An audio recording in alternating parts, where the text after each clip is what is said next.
கண்கள் இரண்டும் என்று உன்னை கண்டு பேசுமோ.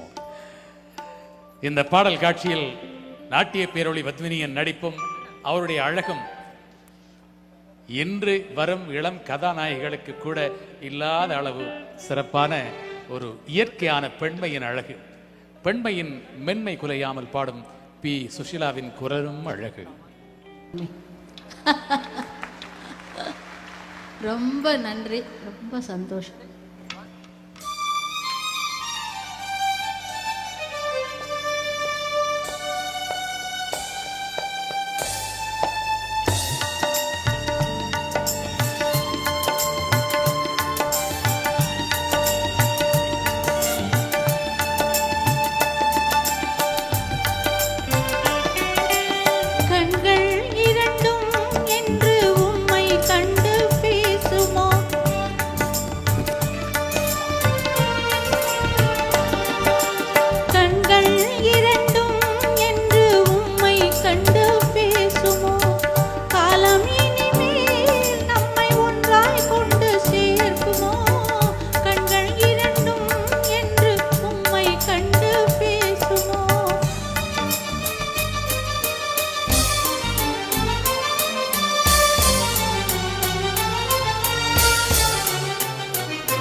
அமுதமாய் ஒலித்தது அந்த பாடல்.